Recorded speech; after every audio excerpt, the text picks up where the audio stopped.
You were just the worm. My son spat on my face after I read the deed, so I left him nothing, not even a goodbye.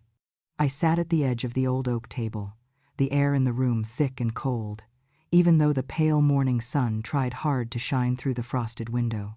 My hands were folded in my lap, the script in front of us trembling ever so slightly, though not enough for anyone to notice. The lawyer, Mr. Vernon Pike, cleared his throat and placed the document on the table. "Mrs. Irene Lancaster," he began, "you requested that this draft of your estate allocation be read aloud here today so that your family may hear your intentions. The terms as you directed are as follows. Mr. Damon Lancaster shall receive 60% of your real estate and liquid assets, while Miss Eliza Lancaster shall receive 40%. Damon's face split into a smirk, low and slow. He let out a snort of satisfaction. "Finally," he said, leaning back in his chair, "the worm of this house has decided to cough something up." Then his voice rose, full of contempt. "You knew this day would come, Mother. You might have forgotten where your coffee cup is. You might wander into the cold when the sun is out, but you never forgot one thing: how to owe me everything. And now the house is mine. If you feel justice deserves celebration, smash that hype button. Let us keep stories like this alive, echoing far, far away. Your support helps us bring understanding and love to those who deserve it. Thank you so much. Keep listening." I stared at Damon then, as though for the first time. The night my husband died, I held the mortgage over my shoulder, and I held our child on my knee. I changed diapers in the dark, and I paid for tuition with the last of his life insurance. I taught our son how to throw a football and how to fix a flat tire. Tonight he sits across from me and calls me a worm. Rachel stood, slamming the table with one hand until the flatware rattled. "Don't act surprised," she hissed. "You've lived here long enough, Mom. You've sat in that chair while your son built everything. Now it's ours. You're the guest." She turned her glare to Eliza. "You, the little sister, enjoy your crumbs. We've got the main course." Eliza gasped, her cheeks blushing red with shock and hurt. She opened her mouth to speak, but Damon cut her off. "Save it, sis. You know you're as powerless as she is." I took a breath. The room was spinning, and yet I felt every inch of my backbone straighten. I did not cry. I did not shout. I only said 3 words: "That is all." I rose slowly from my seat and closed the folder with a firm click. I walked out of the room with the eyes of the man who spat at me, still burning in my face.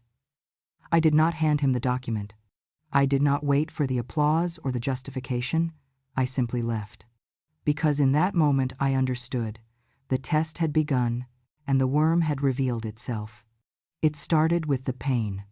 A dull ache in my stomach that wouldn't leave, followed by dizzy spells so sharp the walls would tilt like waves. One afternoon, I missed a step on the staircase and nearly broke my neck. The doctor said it looked like an accident, an old woman losing balance, but when he glanced at my medication, his brow furrowed. It had been nearly a year since the fall, but the dizziness still came and went, like a shadow waiting for its cue. "Mrs. Lancaster," he said carefully, "are you sure this is what you were prescribed?" He turned the bottle under the light. The label read albuterol, but the pills inside were round, not capsules. "These contain traces of warfarin," he said, "a blood thinner. It could cause bruising, dizziness, even internal bleeding. Who manages your medication at home?" The question lodged in my throat like a splinter. At home, only Damon and Rachel touched my medicine cabinet. They insisted on organizing things for me after my small stroke last year. "You'll mix them up otherwise," Rachel had said, smiling sweetly, sliding the bottles out of my hand. When I came back that evening, I sat by the window, staring at the snow melting along the fence. The pain in my stomach wasn't just physical anymore, it was the realization that someone under my roof wanted me weak. Carla knew something was wrong the minute she saw me at the market the next morning. She'd been my neighbor for 20 years, a retired nurse with steady hands and sharper instincts. "You look pale," she said, slipping her groceries into her cart. I told her everything in the parking lot, the pills, the dizziness, the question from the doctor. Her eyes hardened. "Bring me the bottle tonight," she said. "I'll run a test." That night, Carla arrived with a small medical kit. We sat in my kitchen under the yellow light. She opened the pills, ran a reagent test, and the strip turned deep blue. "You're not crazy," she said quietly. "Someone replaced your medication." I felt the air leave my lungs. "But who would?" She stopped me. "You already know who." I wanted to deny it. Damon was my son. The same boy I'd stayed up nights for, sewing his school uniforms, paying his tuition after his gambling debts swallowed our savings. The same boy who promised he'd take care of me when I couldn't. Carla placed a hand on mine. "If they did this once, they'll do it again. We need proof." That's how it began, the quiet game of pretending not to know. A week later, my daughter Eliza visited. She'd always been more perceptive than her brother, gentler but sharper in ways that made Rachel uncomfortable. I told her what Carla found. Eliza didn't cry, but her hands shook as she poured tea. "We'll fix this," she said. "You can't live like prey in your own home." Together, Eliza and Carla built what we called the sanctuary. It took us several quiet weeks to set them up slowly, carefully, always pretending everything was fine. Cameras, small as buttons, hidden behind the shelves, inside the vase.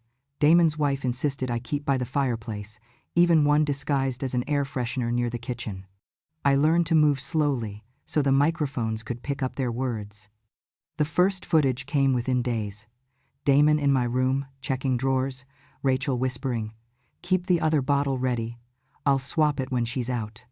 My blood ran cold, but I kept my face still. At dinner, I thanked Rachel for the soup. She smiled. Every night, Carla came by to collect the recordings. We cataloged each one by date, time, and voice pattern. "You'll need this later," she said, slipping a USB drive into her coat. When I called Mr. Vernon Pike, I used the landline no cell phone for them to trace. He was a quiet man, older, discreet. I told him I needed to set up a temporary trust, one that couldn't be accessed without my explicit signature and mental competence confirmation. He didn't ask questions. He just said, "You must be very sure of who you can't trust." By the time spring threatened the frost, I had everything I needed, the trust secured, the evidence compiling, and a heart colder than the frost outside. They still thought I was fading. They thought my memory was the problem.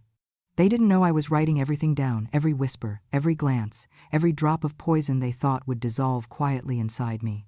They wanted a frail old woman they could control. What they had instead was a witness waiting for the right time to strike.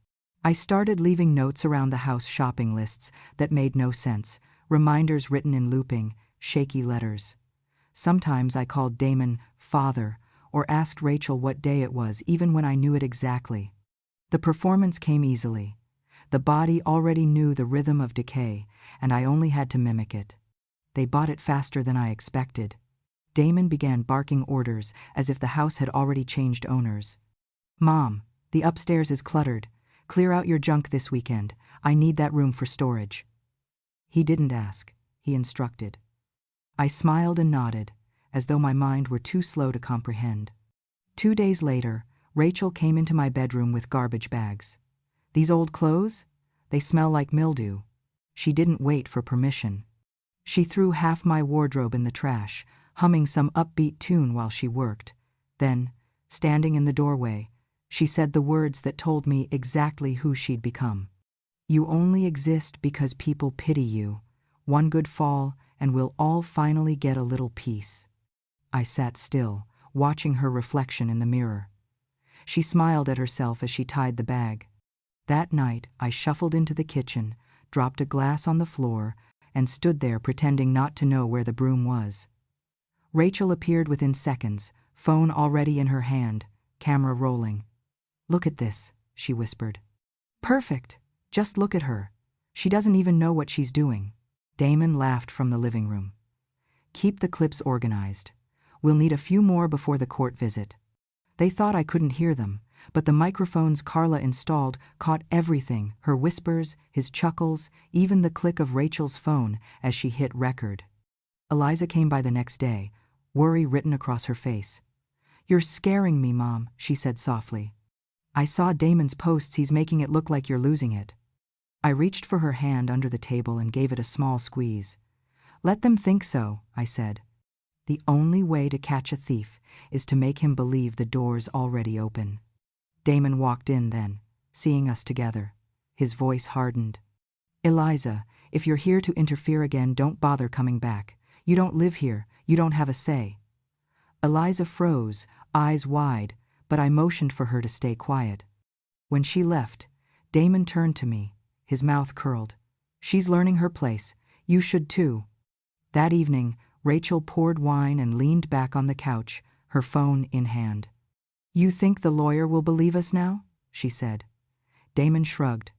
We need more footage of her slipping, more of her forgetting who she is. Once we prove incompetence, the court gives me control. No contest. Simple. He grinned. By Christmas, this place is ours. I sat in my chair by the fire, pretending to hum an old tune. My hands shook slightly, just enough to look frail, just enough to look helpless. What they didn't see was the tiny flash drive sewn into the lining of my sweater containing every word, every threat, every laugh. That night, after they went to bed, I pulled the drive out and labeled the file folders. 1. Medication switch. 2. Verbal abuse kitchen. 3. Incapacity plan. I watched the footage from earlier, Rachel holding the camera close to my face, whispering, "One more fall, and she's gone." Damon's voice followed, "You can't rush it. She needs to look sick, not murdered." The bile rose in my throat, but I pressed save. The next morning, I forgot to turn off the stove. The alarm blared. Rachel came running with her phone again. "This is gold," she said, giggling. "Perfect. Exactly what we need." She didn't see that the stove had already been unplugged from the back. By the end of that week, they had enough clips to convince themselves victory was near. Damon even practiced his speech in the mirror, rehearsing sorrowful expressions. "My poor mother," he said dramatically. "She's not the woman she used to be. It's best if I handle things now." I recorded that too. One evening, I walked next door, still playing the part. Carla opened her door before I could knock twice. "They're accelerating," I whispered. "They're recording everything." Carla nodded, handing me a cup of tea. "And so are you." Later, I returned home and found Damon in my room, rifling through my drawers. He froze when he saw me. "I was just looking for the electric bill," he said. I smiled faintly. "You'll find it soon enough," I told him. When he left, I sat on the edge of the bed and opened my journal. I wrote, "Every lie needs an audience. I'll give them one." The cameras blinked softly in the dark, steady little witnesses hidden in the quiet corners of a house that no longer felt like mine. They thought I was losing control, but every stumble, every mistake, every trembling word was being archived, proof that I hadn't lost my mind. I was documenting theirs. A month passed. Long enough for Damon and Rachel to believe they had won, long enough for them to drop their guard. The house felt quieter, almost forgiving.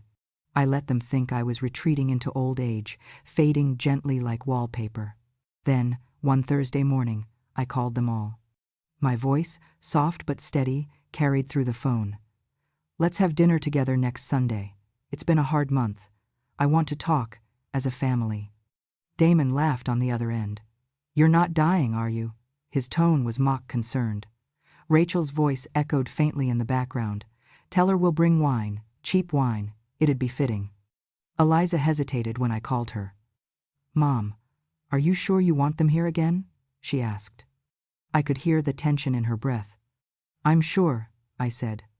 "Bring the envelope I gave you last month. Don't open it until I say so." Sunday came with a biting wind. Damon and Rachel arrived first, stomping snow off their boots, acting like they owned the place. Rachel looked around, smirking. "Did you redecorate, Irene? Or are we still pretending you have taste?" Damon grinned, dropping his coat over the back of a chair. "So, what's the occasion, Mother? You finally ready to hand over the rest of your estate? Or is this another one of your guilt dinners?" Eliza arrived last, quiet but composed, clutching the sealed envelope. She took her seat across from Damon, her eyes scanning the room as if she could sense something was different. I served them tea myself, one last courtesy. The air was tight with forced politeness. When the cups were set down, I spoke. I know the last few weeks have been tense. I made mistakes, and perhaps I wasn't clear. So tonight, I want transparency. Eliza, please hand your brother the envelope. She did. Damon tore it open without hesitation, reading aloud with a sneer that deepened by the line. To my son Damon and my daughter Eliza, my estate shall be divided equally between you, provided that neither party engages in acts of cruelty, coercion, or neglect against me. Should any evidence of such behavior be discovered, that share shall be revoked in full and transferred to the other. He scoffed. What kind of nonsense is this? Are you testing me again? Rachel crossed her arms. Oh, please, this is pathetic. Eliza said nothing. She simply looked at me, waiting. I met Damon's gaze. You asked me once what you deserved. I thought it was time you saw the answer for yourself. I lifted the small remote beside my teacup and pressed play. The television flickered to life, filling the room with the grainy glow of the living room camera. The first clip showed Rachel standing by the sink, her voice crisp and venomous. You're just a burden. The only reason you're still breathing is because we haven't signed the papers yet. The next clip showed Damon, leaning over my chair, snatching my pills from my hand. You don't even know what's in these, do you? Maybe I should just speed this up. Then another. Rachel laughing as I stumbled near the staircase. If she falls, it's not our fault. She shouldn't wander. Eliza's eyes filled with tears. Damon's face went pale, then red. Rachel jumped up. You edited this, she shouted. You think anyone will believe? I cut her off. The footage is already backed up and submitted to my lawyer. It's time-stamped, authenticated, and cross-referenced with medical reports. The pills, the bruises, the laughter, all documented. Damon stood abruptly, knocking over his chair. How dare you record us? I held his gaze, calm, unshaken. How dare you try to kill me? The silence that followed felt like a door slamming shut. Rachel tried to reach for Damon's arm, but he shook her off. His face twisted, and his voice cracked with fury. You think you can ruin my life with your little show? You're insane. I leaned forward. No, son. I was many things tired, quiet, forgiving, but insane? Never. I pulled another document from my coat and slid it across the table. This is the official will, notarized yesterday. Every account, every property, every asset now belongs solely to Eliza. Damon's breath hitched. You can't. I can, I said, and I did. Rachel's face drained of color. You tricked us. I smiled faintly. No, you revealed yourselves. The first document was a draft. This one is the truth. Damon slammed his fists on the table. You had this planned all along, didn't you? I looked him squarely in the eyes. For a long time, since the day the doctor found poison in my pills. He froze. Eliza's hand trembled as she reached for mine. Mom! I squeezed her fingers gently. Justice doesn't shout, sweetheart, it remembers. Damon's breathing turned ragged. You won't get away with this. But I was already standing. Sit down, Damon. For once in your life, listen. I looked at him the way a mother looks at her child for the last time, without fear, without hope, without hate. You were born from my blood, but you fed on my silence. You wanted everything I had, but you forgot one thing. I built all this without you, and now you'll have to learn to live without me. He opened his mouth, but no sound came. I turned to Eliza. Keep the papers safe, and when this is all over, burn the draft. Then, without another word, I walked out of that room, the sound of their stunned silence echoing behind me like the closing of a tomb. By the end of that week, everything began to unravel, not because I lifted a finger, but because truth travels faster than lies once you let it breathe. The first hit came for Rachel. She'd been collecting government stipends as my primary caregiver, falsifying reports that she spent 40 hours a week attending to me. When the agency reviewed the footage, her mocking me, her voice clear as glass saying I wish she'd just dropped dead already, they opened a formal investigation. By Tuesday, she was summoned for questioning. The look on her face when the officers came to the door was the first honest expression I'd seen on her in years. Damon's turn came 2 days later. Someone, Eliza, most likely had sent the footage to his company. His boss, a polished man with little tolerance for scandal, called him in. The video had already circulated among employees. Damon's voice played over the conference speakers. If she falls, it's not our fault. She shouldn't wander. The HR report labeled it public evidence of elder abuse. They gave him 10 minutes to clear his desk. By Friday morning, the neighborhood knew. Within hours, the footage spread online. Truth has a way of finding its audience. How can a man treat his own mother like this? They tried to kill her for money. Disgusting monsters. The video went viral within hours. Rachel's business clients pulled their contracts. Damon's phone rang until he shut it off. I didn't post it, but I didn't take it down either.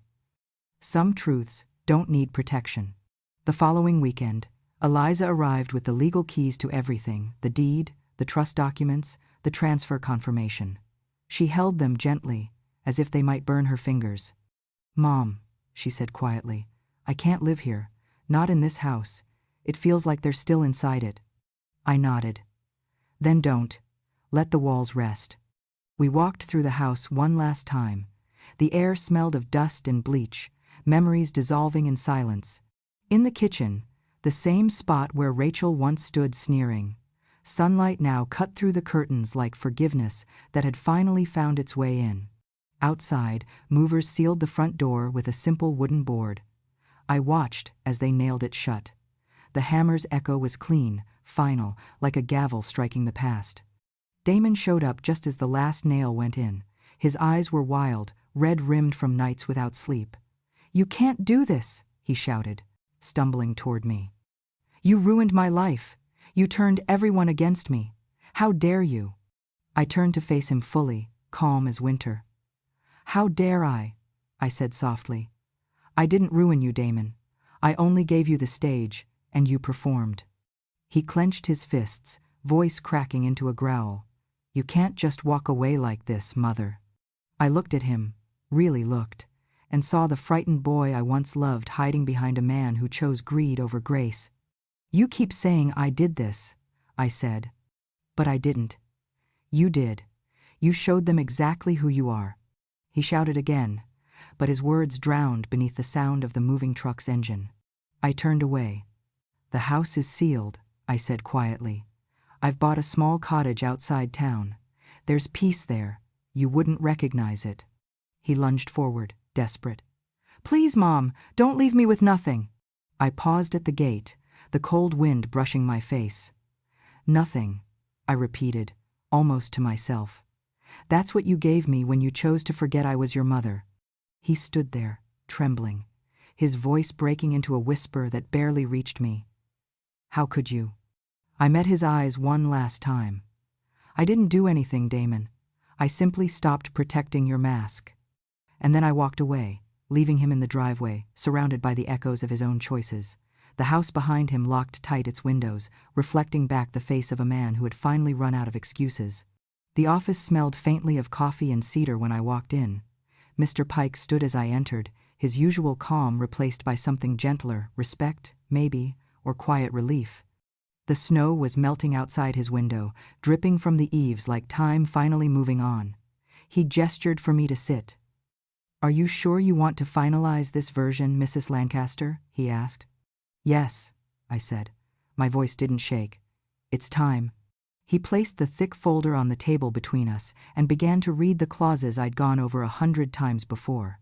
"I, Irene Lancaster, being of sound mind and full awareness, hereby revoke any previous wills or drafts. All holdings, including but not limited to real estate, savings accounts, and investments, shall be transferred into the Irene Foundation for Abused Elderly Women." I closed my eyes for a moment as he continued. The name had been Carla's idea. "Make it something that can't be ignored," she'd said. "Something your story will protect, even when you're gone." Mr. Pike flipped to the next section. A designated portion of the trust shall be allocated to Miss Sophie Harland, daughter of the late Carla Harland, in recognition of her ongoing care and assistance during a period of distress. Sophie dear. Quiet Sophie had been there when I could barely lift my head from the pillow. She was only 20, but her kindness had the steadiness of someone who'd already seen too much. She brought my prescriptions, double-checked the locks, slipped a cup of soup through the door when Damon was too busy shouting to notice. "People like her," I said softly. "They deserve to inherit a world that's a little less cruel." Mr. Pike nodded, making notes. "And your daughter, Eliza?" He already knew the answer, but he asked anyway. "To my daughter Eliza, I leave full access to my rural property and all savings accounts tied to it, with the explicit intention of establishing a rehabilitation and rest facility for women in need of safety, care, and renewal." I had seen how the world dismissed older women, especially those whose bruises came from family, not strangers. People wanted clean stories, not quiet suffering. I wanted to build something that could not be erased. When he finished reading, I signed at the bottom of the page, the pen scratching softly against paper. Mr. Pike sealed the folder, affixed the official stamp, and placed it in the locked drawer behind him. "That's it then," he said. "It's done." I let out a slow breath. "It's strange," I murmured. "I spent half my life praying my children would love me. Now I just hope they learn not to hurt anyone else." Mr. Pike watched me closely. "Do you regret any of it?" I thought of Damon's face, twisted with greed, his voice heavy with resentment. I thought of Rachel's laughter, echoing through the house while I trembled on the stairs. And then I thought of Eliza, holding my hand without needing words. "No," I said finally. "Regret belongs to people who still want to rewrite the past. I only want to protect what's left of the future." He smiled, signing the witness page beside mine. "You've done that, and more." As I stood to leave, I turned once more toward the window. Snow was falling again, slow, steady, cleansing. "I used to think justice meant punishment," I said. "Now I think it just means peace." He gave a small nod. "Then I think you've found it." When I stepped outside, Sophie was waiting by the car, bundled in a worn coat that had once belonged to her mother. She smiled when she saw me. "All done?" "All done," I said. We drove toward the hills, where Eliza was already working on the plans for the new home, the one that would carry my name but not my sorrow. For the first time in years, I felt something close to freedom.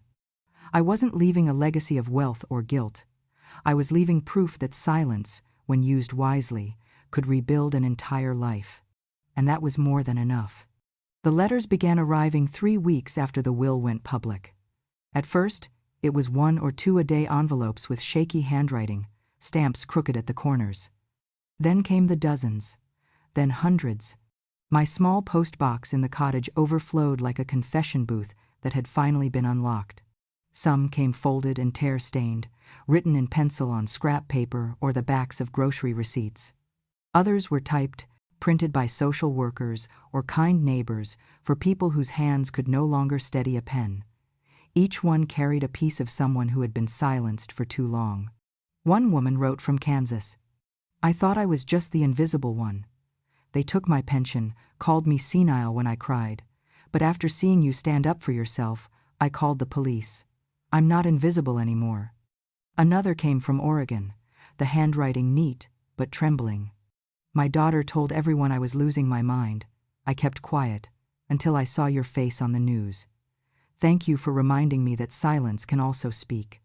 I sat at my kitchen table reading them for hours, the letters spread out like old quilts. Each word was heavy with history of broken trust, of small cruelties disguised as care, of women who once carried everyone else's burdens until they collapsed under their own. Sometimes I had to stop reading. The pain was too familiar. But then I'd see the closing lines, those small, defiant sentences that glowed like embers. "I told the nurse." I moved out. I told him no, and I would keep going. Eliza came by one afternoon with a box of envelopes and 2 mugs of coffee. "There's more," she said, setting them on the counter. "We're getting emails, too. Social workers, volunteers, even church groups, they want to help." I smiled faintly. It's not me they're thanking, you know. She shook her head. No, Mom, they're thanking the part of you that refused to die quietly. Together, we spent the week answering as many as we could. I dictated replies. She typed them up, careful not to change a single word I said. Each letter began the same way. You are not alone. You are not what they said you were. And it is never too late to begin again. By the time spring came, Eliza suggested something I hadn't dared to imagine. Let's bring them together, she said. Not all at once, just a few. The ones nearby. People need to see that they're not isolated stories. We called it Mothers Not Forgotten. The first gathering took place in the converted barn beside the new property, the one Eliza was turning into a rest home. Sophie helped decorate it with dried lavender and soft yellow lights. We didn't advertise, just sent handwritten invitations to the names we recognized. That morning, I stood by the door as they arrived. Women in their 60s, 70s, even 90s. Some came on walkers, some with canes, some leaning on younger volunteers. Every one of them carried something unseen, scars, memories, and, for the first time, hope. When everyone had found a seat, I looked around the room. It was quiet at first, that kind of silence that used to frighten me. But then, one by one, they began to speak. A woman in a blue shawl said, "He told me no one would believe me because I'm old, but now people do." Another whispered, "My son used to mock me for praying. Now I pray for him, but from far away."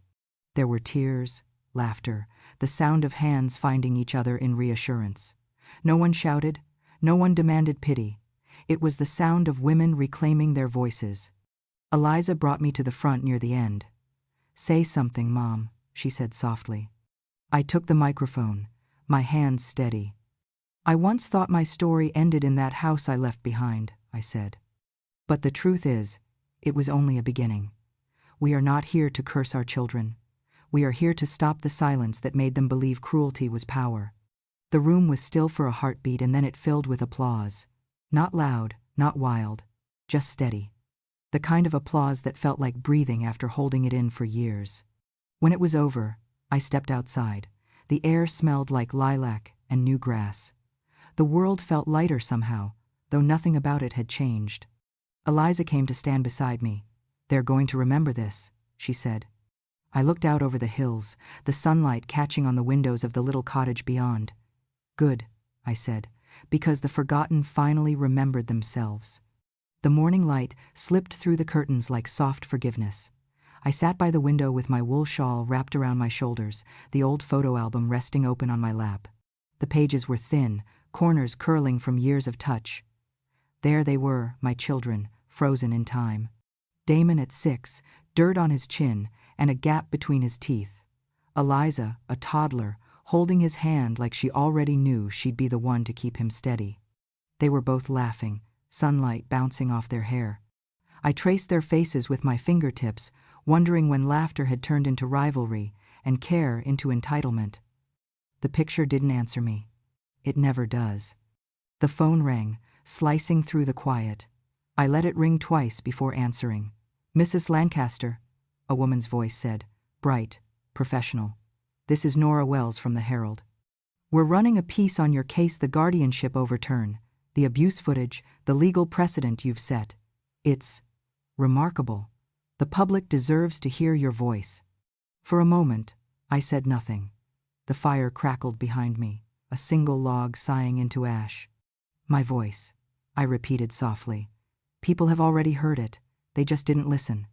"I understand," the reporter said quickly, "but this could help others." I cut her off gently. "My story doesn't belong to headlines. It belongs to the ones who survived in silence and never got the chance to speak." She hesitated, then sighed. "Then at least, Mrs. Lancaster, thank you for being brave." Brave. It was such a small word for such a long life. I hung up and set the phone down. Outside, the sky was beginning to clear. The snow that had covered everything for months was melting in patches, revealing the green underneath, proof that winter never really wins. I looked back at the album. Damon's smile stared up at me again, innocent, untouched by greed or bitterness. "You could have been so much more," I whispered. "But you chose less." For years, I'd thought forgiveness meant forgetting. Now I know better.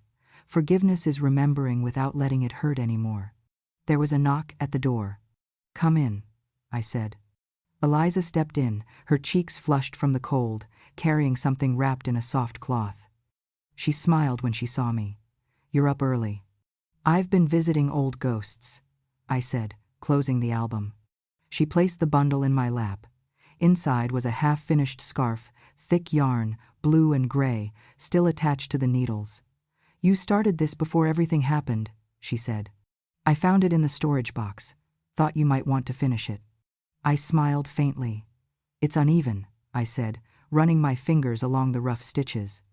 "So are we," Eliza replied, sitting beside me. We watched the snow fall outside for a while, both of us quiet, both listening to the wind weave through the trees. "You know," she said finally, "the women from Mothers Not Forgotten keep writing. They want to name the new hall after you, the Irene Center." I shook my head. "No. Name it after Carla." She saw the truth before I dared to. Eliza tilted her head. "She'd like that." There was a pause, then she reached for my hand. "Mom?" she said softly. "Are you happy?" The question lingered in the air like the faint smell of cinnamon from last night's tea. "I think so," I said. "Happiness feels different now. It's quieter. It's not about being loved anymore.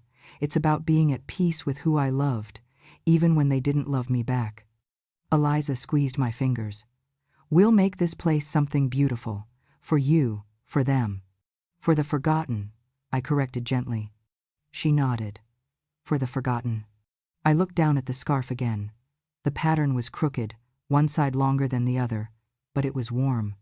I began to knit, slowly, carefully, letting the needles click together like a clock, marking not time, but healing. After a while, Eliza said, "You know, you were right that day." I looked up. "About what?" She smiled sadly. "About masks. They always fall off, no matter how long someone wears them." I returned her smile. "Yes, the trick is learning not to wait for them to." We sat in silence for a while, listening to the birds outside, real birds this time, not memories. When I finished the row, I set the needles down. "Eliza," I said, "we'll start again, from the beginning, but this time only those who deserve to stay." She leaned her head on my shoulder, and for the first time in years, I didn't feel small or frail or forgotten. I felt present, whole. The sun had climbed higher now, turning the snow into rivers of silver. I thought of Damon somewhere in the city, surrounded by the ruins of what he'd built on deceit. I didn't hate him, I just no longer carried him. I whispered to the glass, to the reflection of the woman I used to be. "I am not the worm. I never was." Outside, a bird landed on the windowsill, shook the snow off its wings, and began to sing. And for once, I didn't mistake it for a memory. It was a beginning. For the first time in my life, I wasn't rebuilding a house, I was rebuilding myself. The cottage was quiet that morning, too quiet, even for peace. The wind had dropped, the birds were still, and the old clock on the mantel had stopped ticking at dawn. I took it as a sign. Time, I thought, had finally stopped chasing me. The fire was low, just embers now, but it was enough to warm the letter I was holding. My handwriting wasn't as steady as it used to be. The loops were crooked, the lines uneven. But every word was deliberate. I had rewritten this letter 3 times, and still it felt both too much and not enough. It began simply. "To my son, Damon." I stared at his name for a long time. Writing it felt like reopening an old wound that would never fully close. I had spent so many years trying to understand where I went wrong, what I said, what I didn't say, what silence of mine he mistook for weakness. But now, I understood something else. Not all mothers fail because they do too little. Some fail because they gave too much. "You once told me I was nothing but the worm in the soil beneath your feet. I suppose you were right about one thing. Worms live in the dark, unseen, unthanked, and yet, without them, nothing grows." You took everything I gave you and mistook it for proof that I owed you more. But love isn't debt, Damon. It's a choice, and you stopped choosing it a long time ago. I paused to breathe, watching my reflection in the glass of the window. The woman staring back at me was no longer frail, nor angry, just aware. I've left you nothing, not because I hate you, but because hate is still a kind of tether. I'm cutting that now. What I leave behind is freedom, yours and mine. You are free to find your own worth without what I built. You are free to learn what power feels like when it doesn't come from taking. Maybe one day you'll understand what I tried to teach you, that inheritance means nothing without integrity. The paper trembled slightly as I folded it. Outside, the sky had shifted from gray to gold, the kind of fragile light that comes before spring dares to start again. I reached for the second envelope, this one addressed to Eliza. The ink was smudged from where my hand had lingered too long. My dearest girl, if you are reading this, then I am already gone or gone far enough that you must go on without me. I have left the cottage to the foundation, as we planned. But the little things inside my books, the scarf, the tea set, those are yours. Use them, break them, live with them. Don't preserve them as relics. I built too many shrines in my life to things that hurt me. Promise me you won't do the same. Remember this. Forgiveness is not an open door. It's a window you open for yourself when the air gets too heavy to breathe. Keep it cracked, just enough for the light to come through. I smiled faintly as I sealed the second letter. Somewhere in the distance, I could hear Sophie outside, humming as she watered the garden beds. She had planted wildflowers this year, said they were for the women who'd come to the retreat. They'll bloom on their own, she told me. They don't need much. Maybe that was the point. Maybe we were all wildflowers, growing out of things that should have killed us. I pushed myself up from the chair and walked to the small chest near the door. Inside were the two envelopes, a locket with Richard's photo and a USB drive labeled, "For the next woman who needs proof." It contained every recording, every file, every whisper that once saved me. I didn't want it gone. I wanted it ready for whoever might need it next. When I stepped outside, the wind had picked up again. Sophie looked up from the garden and smiled. "You're up early," she said. "I couldn't sleep," I admitted. "The day feels different." She nodded. "The sky looks like it's remembering how to breathe." I handed her the small chest. "Keep this safe. If anything ever happens, give it to Eliza." She looked worried. "Are you sure, Mrs. Lancaster?" I smiled. "I'm sure. Some truths belong to more than one lifetime." She hesitated, then took it gently. "The way you hold something alive." I walked past the gate, down the narrow path that led toward the field behind the cottage. The snow had melted, revealing the faint lines of old roots and the dark, rich earth beneath. I sat on the bench beneath the birch tree, the same one Richard and I had planted 50 years ago when the world still felt simple. I closed my eyes and listened to the wind, the earth, the quiet hum of life continuing without me. For the first time in decades, I wasn't afraid of what came next. If my story had taught me anything, it was that silence doesn't mean surrender. Sometimes, it's just the sound of something being rewritten. A soft rustle came from behind me. Sophie's voice, light and uncertain. "Mrs. Lancaster? Do you want some tea before I head back inside?" I smiled without turning around. "No, dear. You go ahead. The kettle knows what to do." She laughed softly, then walked back toward the cottage, her footsteps fading on the gravel. I took one last look at the hills, the gold light spilling across the fields. I thought of the women who had written to me, the ones who found courage in a story that was once my shame. I thought of Eliza, strong and steady, building something beautiful from the ashes, and I thought of Damon not with anger, but with an odd, distant gratitude. Without his cruelty, I might never have found my strength. When I finally rose from the bench, I left the letters on the seat, weighed down by a single stone. The wind caught the edges, fluttering them gently like wings.